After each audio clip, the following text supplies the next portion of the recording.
Magandang araw po sa inyo. Ako po si Dr. Miguel Santos, ang inyong lingkod, isang doktor na nag-aalaga sa ating mga nakatatanda. Narinig nyo na po ba na ang mga may diabetes ay dapat iwasan ang matatamis na prutas? Baka sakaling nakakita na kayo ng isang hinog na mansanas o isang bungkos ng makatas na ubas sa tindahan at naisip ninyo, hindi ko ito pwedeng kainin, delikado. Ang mensaheng ito ay paulit-ulit na sinasabi sa loob ng maraming dekada. Masama ang asukal at ang matatamis na prutas ay nakamamatay. Pero paano kung ang mensaheng ito ay hindi kumpleto? Paano kung ang mga pamilyar, hindi kamahalan at natural na matamis na prutas na nakikita ninyo linggo-linggo ay talagang mabuti para sa inyo? Ipinapakita ng mga bagong pag-aaral na may ilang partikular na matatamis na prutas na maaaring magpababa ng asukal sa dugo, magpaganda ng panunaw, at magbawas ng pamamaga kapag kinain sa tamang paraan. Maraming mga doktor sa iba't ibang lugar ang nagbabago na ngayon ng kanilang payo. Sa araw na ito, pag-uusapan natin ang 5 matatamis at madaling hanapin na prutas na nakatulong sa mga nakatatanda na makaramdam ng sigla, mabawasan ang pamamaga, at magkaroon ng mas mahusay na kontrol sa kanilang blood sugar. Alamin kung bakit epektibo ang mga prutas na ito, kung paano ito kakainin ng maingat, at kung anong maliit na pagbabago ang maaaring magpaganda ng inyong linggo. Dahil walang sino man, kahit na sa kanilang mga ginintuang taon, ang dapat na magdusa ng walang prutas. Kung hindi pa po kayo nakasubscribe, i-click na po ang button at i-on ang bell para hindi mahuli sa mga health tips na sadyang para sa inyo. Mag-type ng 1 sa comments kung nagustuhan ninyo ang video na ito. Kung hindi naman, ilagay ang 0 para masabi ninyo sa akin kung paano ko pa mapapabuti ang aking mga ibinabahagi. Una, mga strawberry matamis, ngunit matalino. Ang mga strawberry ay nagbabalik ng magagandang alaala. Mga hapon ng tag-araw, mga salo-salo ng pamilya na may sariwang mangkok nito o isang munting merienda na inihanda ng isang yumaong kabiyak. Ang klasikong pulang berry na iyon ay matamis at makapangyarihan, lalo na para sa mga senior na may diabetes. Sa loob ng maraming taon, hindi inirerekomenda ang pagkain ng strawberry. Pinapayuhan tayong mag-ingat dahil ang asukal nito ay magpapataas daw ng ating glucose. Ngayon, iba na ang ipinapakita ng siyensya at karanasan.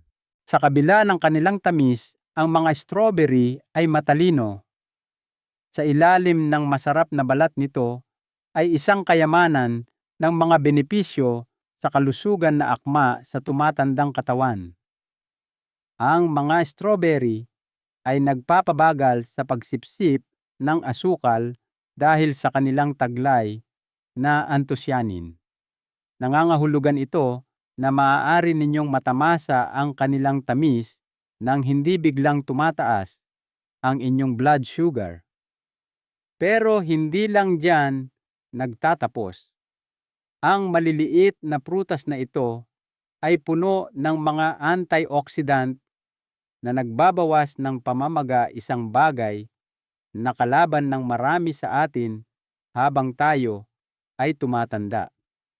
Ang pamamaga, ang karaniwang sanhi ng paninigas ng tuhod sa umaga, pananakit ng mga daliri dahil sa paghahardin, at mabagal na pananakit ng likod.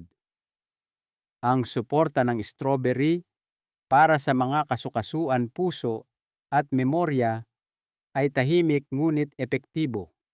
Ang kanilang fiber ay malambot ngunit mabisa. Ang isang tasa ay sapat na para makatulong sa panunaw ng hindi nagdudulot ng kabusugan. Alalahanin din ang emosyonal na saya ng pagkain ng isang bagay na natural, na matamis, nakakapresko, at walang kasamang pagkakasala. Maraming nakatatanda ang nagsasabi na mas magaan ang kanilang pakiramdam, mas masigla at mas may kontrol sila kapag kumakain ng strawberry linggo-linggo, lalo na bilang merienda sa hapon, kasama ang ilang pirasong almendras o purong Greek yogurt. Hindi lang ito prutas, ito ay simbolo ng isang maliit na kabaitan sa sarili, isang sandali ng kasiyahan nang hindi sinasaktan ang inyong kalusugan. Piliin ang strawberry para muling pagkatiwalaan ang inyong katawan at alagaan ito habang tinatamasa ang inyong mga paboritong pagkain. Kaya't huwag mag-atubili kapag nakita ninyo ang mangkok ng makatas at pulang strawberry sa inyong ref. Tikman ito ng dahan-dahan. Hayaan nitong ipaalala sa inyo na ang kalusugan ay hindi tungkol sa pagbabawal. Ito ay tungkol sa pag-alam kung ano ang mabuti para sa inyo at pagtanggap dito. Magugulat kayo sa mga benepisyo ng ubas sa blood sugar, isa sa mga pinaka-hindi nauunawaang prutas sa merkado. Hindi na ninyo ito titingnan sa parehong paraan. Pakiusap mag-iwan ng komento kung kayo ay nanonood pa rin at nakikitang kapaki-pakinabang ang mga kaalamang ito. Pangalawa, mga ubas maliit ngunit malakas. Ang ubas ay tradisyonal na simbolo ng tamis kasaganaan at kagalakan. Para sa maraming nakatatanda, ipinapaalala nito ang panahon ng anihan, mga salo-salo sa simbahan, at mapayapang pagkain kasama ang mga apo. Ngunit kapag mayroon kayong diabetes o sinusubukang kontrolin ang inyong blood sugar, marahil ay naisip ninyo kung ang matamis na lasa ng ubas ay ginagawa itong bawal. Ang maliliit na prutas na ito ay mas makapangyarihan kaysa sa kanilang itsura at ang kanilang mga benepisyo sa kalusugan ay maaaring magbago ng inyong isip. Ang ubas ay maliit ngunit mayaman sa resveratrol, isang natural na kemikal mula sa halaman na matatagpuan sa kanilang balat. Ang resveratrol ay malawakang pinag-aralan dahil sa kakayahan nitong pabutihin ang insulin sensitivity na tumutulong sa inyong katawan na mas mahusay na magamit ang asukal. Mahalaga ito para sa mga may edad na 60 pataas kung kailan karaniwang lumalabas ang insulin resistance. Isipin ninyo kumakain kayo ng isang masarap na prutas na tahimik na tumutulong sa inyong kalusugan. Ang ubas ay mayroon ding mga antioxidant na lumalaban sa pamamaga at oxidative stress na sanhi ng mga komplikasyon sa diabetes, pananakit ng kasukasuan, pagkapagod at problema sa pag-iisip. Ang ubas ay nagbibigay sustansya, kasiyahan at aliw sa mga nakatatanda na dating umiiwas dito. Ang ubas ay maaaring makatulong sa pagbalanse ng blood sugar kapag kinain ng dahan-dahan at katamtaman, lalo na kung may kasamang protina tulad ng maliit na piraso ng keso o isang dakok ng walnuts. Pag-usapan natin ang emosyonal na kapangyarihan ng isang pamilyar na prutas. Ang ubas ay madaling makuha, madaling ihanda at masarap sa buong taon. Ang isang malamig na plato ng ubas sa isang mainit na araw ay nakakapresko. Nagbibigay sila ng bagong lasa sa isang karaniwang hapunan kapag hiniwa sa isang spinach salad o inihain kasama ng cottage cheese. Nagiging masarap na panghimagas ito kapag pinalamig sa freezer na nagbibigay kasiyahan sa pagnanasa sa matamis ng walang guilt. Pinapatunayan ng ubas na ang kalusugan ay hindi laging nasa bote o tableta. Kapag itinigil natin ang pagtingin sa mga munting regalo ng kalikasan bilang bawal, nagiging kasama natin sila. Ang ubas ay nagbibigay ng tamis, balanse, sustansya at saya. Ngunit hindi lang ubas ang pang-araw-araw na prutas na may nakatagong kapangyarihan. Susunod, isang sikat na prutas na sumusuporta sa panunaw kalusugan ng puso at matatag na blood sugar sa loob ng maraming dekada na hindi gaanong napapansin. Malutong at klasiko, maaaring ito ang pinaka-maaasahang prutas sa inyong kusina. Pag-usapan natin ang mansanas. Pangatlo, mga mansanas, ang orihinal na pang-araw-araw na gamot.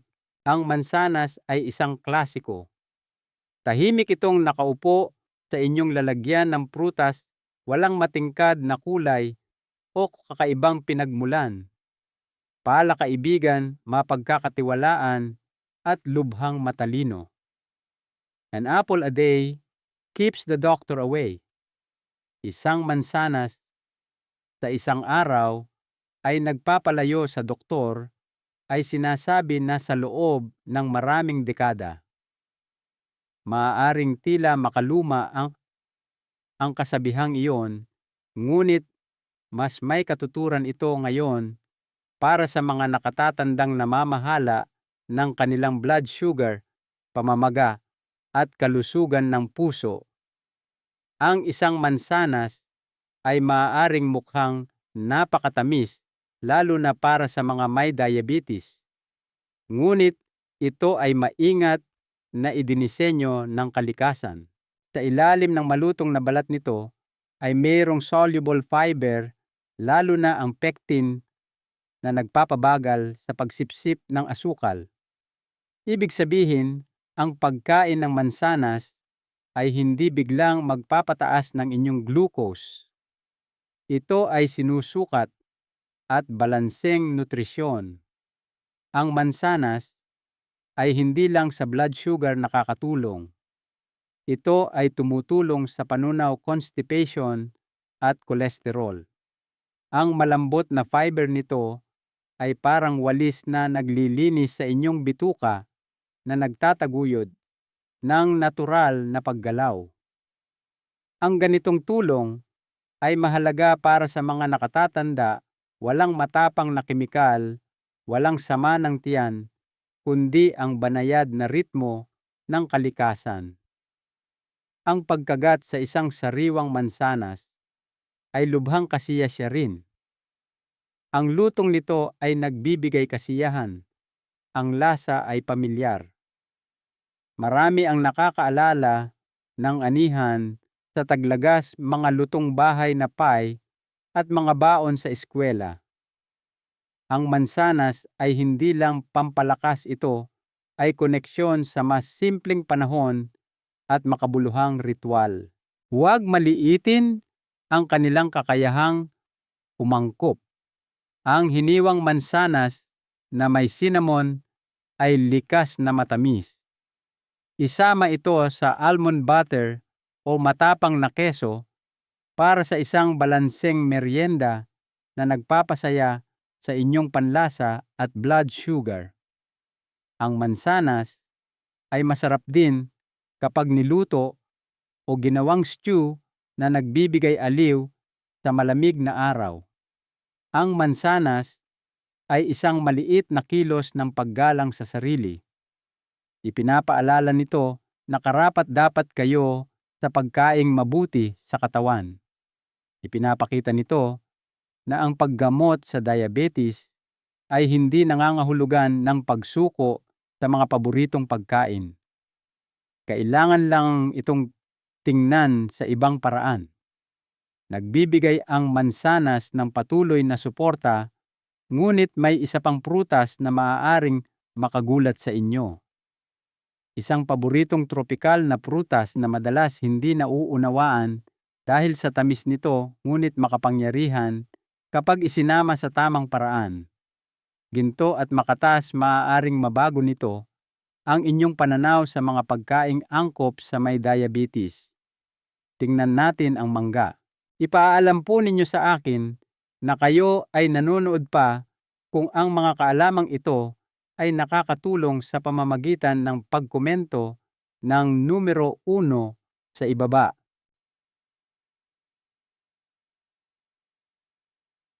Continue.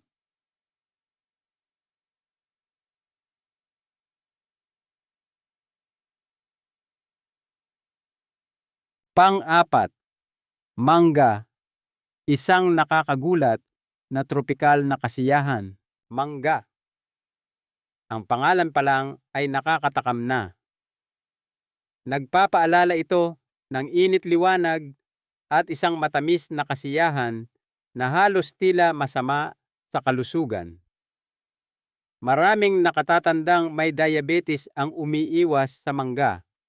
Itinuturing itong sobrang tamis at isang makasalanang luho. Paano kung ang reputasyong iyon ay hindi makatarungan?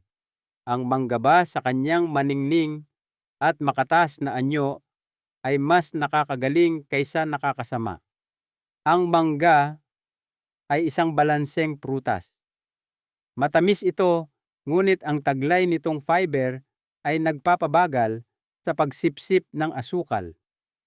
Hindi binibigla ng mangga ang inyong sistema kapag kinain ng katamtaman, lalo na kung kasama ang balat o may kasamang protina.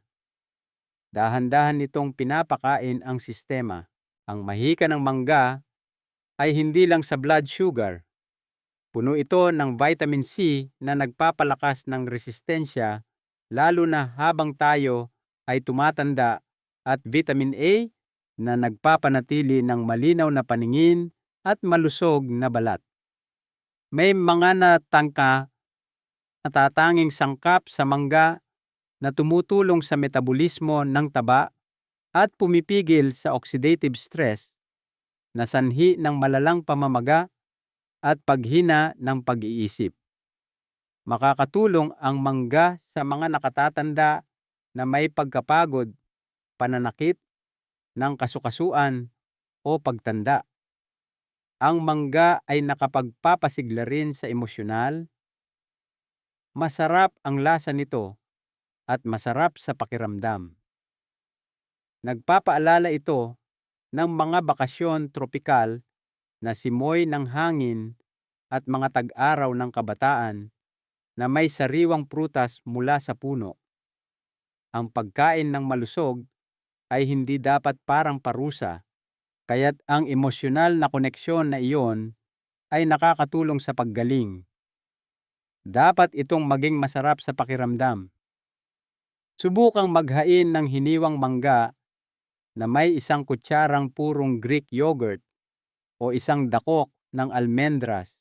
Ang natural na asukal ng prutas ay nababalanse ng protina na ginagawa itong isang kasiyahang walang kasalanan. Ang mga hiniwang mangga sa isang green salad na may inihaw na manok ay isang masarap na tanghalian na sumusuporta sa inyong blood sugar at espiritu. Ang pagpili sa mangga ay pagtanggap sa tamis ng walang takot. Ipinapakita nito na ang kalusugan ay maaaring maging masarap at kasiyasiya. Maaari kayong mamuhay ng maayos nang hindi isinusuko ang saya, kailangan lang itong yakapin sa tamang paraan. Mayroon pang isang huling klasikong prutas na may mahalagang maiaambag kung kailan iniisip ninyong hindi na maaaring humusay pa ang listahan ng mga kapaki-pakinabang na prutas. Ito ay maningning at nakakapresko, ngunit ang potensyal nito ay madalas na minamaliit. Bumaling tayo sa maaasahang kahel, isang matandang kaibigan na may mga bagong aral sa buhay. Panglima, mga kahel, isang matandang kaibigan na may bagong aral. Ang isang kahel ay nakapagbibigay ginhawa hindi lang dahil sa vitamin C. Ang dahan-dahang pagtanggal ng balat na naglalabas ng maningning at pamilyar na amoy ng citrus. O marahil ito ay ang paraan kung paano dahan-dahang naghihiwalay ang bawat bahagi sa inyong mga kamay na nagbibigay ng sapat na kataslasa at nutrisyon. Ang mga kahel ay permanenteng bahagi ng mga baunan, mga basket, tuwing Pasko at mga pang-umagang gawain ng maraming nakatatanda. Ngunit madalas na nag-aalangan ang mga may diabetes na kainin ang itinatanging prutas na ito. Bagamat dating simbolo ng kalusugan, ang maasim-asim na tamis nito ay itinuturing na ngayong isang alalahanin sa asukal. Pero totoo ba ito? Ang mga kahel ay isa sa mga pinaka-hindi nauunawaang prutas para sa mga may diabetes kapag tiningnan natin ng mas malaliman. Sa halip na katas o juice, ang pagkain ng buong kahel ay nagbibigay ng fiber hydration at dahan-dahang naglalabas ng natural na carbohydrates. Ang fiber, lalo na sa lamad sa pagitan ng mga bahagi, ay nagpapabagal sa pagsipsip ng glucose na umiiwas sa biglaang pagtaas ng blood sugar. Ang tuloy-tuloy at kontroladong tamis na ito ay isang bagay na mas pinapahalagahan ng ating katawan habang tayo ay tumatanda. Ang mga kahel ay nag-aalok ng higit pa sa tamis. Naglalaman ang mga ito ng vitamin C, isang sangkap na nagpapalakas ng resistensya na nagiging mas mahalaga habang tumatanda ang ating sistema. Naglalaman din sila ng potassium na nagpapababa ng presyon ng dugo at pagpapanatili ng tubig sa katawan, dalawang pangunahing alalahanin para sa mga nakatatanda na may sakit sa puso at diabetes. Ang mga flavonoid sa kahel ay nagbabawas ng pamamaga, nagpapabuti ng sirkulasyon at nagpapalakas ng pag-iisip mula sa isang prutas na madalas ay hindi napapansin. Nagbibigay din ng emosyonal na kaginhawaan ang mga kahel. Madaling dalhin, madaling kainin at likas na kasiyasiya. Ang pagkain ng kahel ay isang maliit na ritual ng pag-aalaga sa sarili. Hindi ninyo kailangan ng blender kutsilyo o komplikadong recipe, ang inyong mga kamay pandama at kaunting katahimikan lamang. Minsan ang pagiging simple ay nakapagpapanumbalik ng lakas. Ang isang maliit na kahel na may kasamang nilagang itlog o almendras ay isang merienda na angkop sa blood sugar. Ang mga hiwa nito ay maaaring idagdag sa isang spinach salad na may olive oil at sunflower seeds. Nakakagulat kung paano mapapabuti ng isang prutas ang inyong pagkain at kalooban. Ang pagbabalat ng isang kahel at paglanghap ng pamilyar na amoy nito ay maaaring makapag-relax at makapagpasigla sa inyo. Piliin ang mga kahel hindi lang para sa nutrisyon, kundi para sa muling pag-angkin sa mga pagkaing nagbibigay ginhawa at nag-aaruga. Ang susi ay ang pagtitiwala sa inyong katawan na iproseso ang mga likha ng kalikasan. Ipinapaalala sa atin ng mga kahel na ang kalusugan ay hindi katumbas ng pagkakait kapag kinain ng may moderasyon. Ang muling pagtuklas sa kung ano ang laging mabuti para sa atin ay kasing lakas ng pag-alam kung aling mga prutas ang sumusuporta sa blood sugar. Ngunit hindi natin maaaring balewalain ang kabilang panig dahil hindi lahat ng prutas ay pantay-pantay. at ang ilan ay maaaring makahadlang sa paggaling. Aling mga prutas ang dapat ninyong iwasan? Maaaring magulat kayo, ating alamin. Pang-anim, aling mga prutas ang dapat iwasan? Matapos marinig na ang prutas ay natural masustansya at laging mabuti para sa inyo, marami sa atin ang nag-aatubiling magtanong nito. Gayunpaman, ang katotohanan ay mas komplikado, lalo na para sa mga nakatatandang may diabetes. May ilang mga prutas na hindi sumusuporta sa inyong katawan, gaano man sila kainosente tingnan. Ang ilan ay maaaring unti-unting sumisira sa inyong mga pagsisikap. Hindi ito nangangahulugan na dapat tayong matakot sa pagkain. Kailangan nating maging maalam, mapagmasid, at handang makinig sa ating mga katawan. Ang mga prutas na nagdudulot ng problema ay hindi palaging ang pinakamatamis. Sila ang pinakaproseso at hindi balanse. Kahit ang 100% natural na fruit juice ay kulang sa fiber na nagpapabagal sa pagsipsip ng asukal. Isang malaking dosis ng fructose ang bumubuhos sa inyong daluyan ng dugo.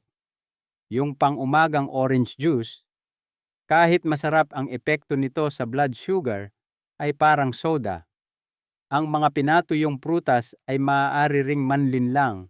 Ang isang dakok ng pasas o tuyong mangga ay tila maliit, ngunit naglalaman ito ng asukal ng maraming sariwang prutas nang walang tubig o fiber. Ito ay maaaring maging sobra para sa mga nakatatanda na may mas mabagal na panunaw at mas mahinang tugon sa insulin. Kahit na ang masustansyang tuyong dates at igos ay maaaring magdulot ng pagtaas ng blood sugar kung labis ang pagkain. Mayroon din tayong mga sobrang hinog na prutas. Halimbawa, ang saging na may mga itim na batik. Habang humihinog ang prutas, ang mga starch ay nagiging asukal. Ang medyo luntian pang saging ay mas banayad sa tiyan kaysa sa matamis na. Hindi ito tungkol sa pag-iwas sa mga pagkaing ito. Ang tiempo dami at pagsasama sa mga protina o taba ay tumutulong sa inyong katawan na i-metabolize ang mga ito ng ligtas. Ang pinya at pakwan ay medyo delikado rin. Bagay sila sa isang balanseng dieta kapag kinain ng sariwa at sa maliit na dami. Pero ang malalaking serving sa walang laman na tiyan, doon nagsisimula ang problema. Mahalaga ang konteksto. Ang inyong katawan ay nangangailangan ng higit pa sa asukal, kailangan nito ng balanse. Sa makatuwid, ang mga prutas na dapat iwasan ay hindi naman masama. Sila lang ay hindi ang kailangan ng inyong katawan sa ngayon. Ang mga pagbabago sa katawan na may kaugnayan sa edad ay nangangailangan ng pasensya, habag at banayad na tulong. Pumili ng mga prutas na nagbibigay hidrasyon, nagpapaginhawa sa pamamaga, at nagpapatatag ng enerhiya. Hindi iyon limitasyon, iyon ay karunungan. Isang mahalagang aral at paanyaya. Sa huli, ang karunungan ang naghahatid sa atin sa ating mensahe. Napag-aralan natin ang mga prutas na nagpapagaling at nakakasama, ngunit mayroong isang bagay na mas makapangyarihan, isang katotohanan tungkol sa dieta, edad at pang-araw-araw na buhay na maaaring magpabuti ng inyong pag-aalaga sa sarili ngayon din. Pagsama-samahin natin ang lahat, napagtanto natin na ang kalusugan ay higit pa sa mga patakaran, limitasyon at perpektong numero sa chart. Habang tayo ay tumatanda, ito ay tungkol sa kung ano ang ating nararamdaman sa umaga. Ito ay tungkol sa ginhawa sa ating mga kasukasuan kalinawan, sa ating mga pag-iisip, katatagan sa ating mga hakbang at tahimik na kumpiyansa na ginagawa natin ang ating makakaya. Sa paglalakbay na ito, ang prutas ay naging kontrabida lalo na para sa mga may diabetes. Ngunit ngayon, natutunan natin na hindi lahat ng tamis ay masama. Kapag balanse ng fiber, tubig at sustansya ang tamis ng kalikasan, ay maaaring mag-alaga at magpagaling. Ang strawberry, ubas, mansanas, mangga at kahel ay higit pa sa merienda. Ipinapaalala nila na ang pagkain ay higit pa sa pampalakas, ito ay aliw, kultura, koneksyon at mga alaala. Ang mga prutas na ito, kapag kinain ng may kamalayan at kaalaman, ay nagbibigay sa atin ng kapangyarihan na tamasahin ang mga munting kagalakan sa buhay ng walang pag-aalala. Mahalaga ito lalo na sa ating mga huling taon, kung kailan dapat mas sagana ang kagalakan. Hindi na kailangang baguhin ang inyong buong buhay o isuko ang lahat ng gusto ninyo. Kailangan nyo lang magsimulang muli ng dahan-dahan. Maaari itong magsimula sa isang mangkok ng sariwang strawberry sa hapon o isang malutong na mansanas para sa almusal. Maaaring ito ay ang pagkakaroon ng ilang ubas sa ref para maiwasan ang soda o pagyeyelo ng hiniwang mangga para sa mga araw ng tag-init, kung kailan gusto ninyo ng isang bagay na matamis at malamig ng walang kasalanan. Bagamat maliit, ang mga pagpiling ito ay revolusyonaryo. Dahil sa bawat pagkakataon na pumili kayo ng isang bagay na angkop sa inyong panlasa at kapakanan, pinipili ninyo ang pag-asa. Pinipili ninyo ang habag sa halip na paghuhusga kapag nakikinig kayo sa inyong katawan. Ito ay isa sa mga pinakamakapangyarihang bagay na maaaring gawin ng isang tao, anuman ang edad. Gamitin ninyo ang paalalang ito sa inyong pagpapatuloy. Nariyan pa ang inyong oras para magbago. Kayo ang magpapasya kung ano ang pakiramdam, lasa at suporta ng inyong bagong kabanata. Ang pagkain ay dapat ninyong maging kaibigan, hindi bilangguan. Muling buhayin ang pagkakaibigan sa prutas. Ang aking paanyaya sa inyo, kung ang mensaheng ito ay nakaantig sa inyo o nagpaalala sa inyo ng inyong sariling kwento, ibahagi po ninyo ito. Mag-iwan ng komento sa ibaba tungkol sa isang bagay na natutunan ninyo at gagamitin sa inyong buhay. Tulungan natin ang isa't isa na tanggapin ang mga katotohanan ito. Kung nagustuhan ninyo ang video na ito, mag-iwan po ng komento na may numerong 1. Kung hindi naman po, mag-komento ng 0. Mahalaga po sa amin ang inyong opinyon. Huwag kalimutang mag-subscribe, i-like, at i-share ang aming channel para sa mas marami pang video na tulad nito. Salamat po sa panonood.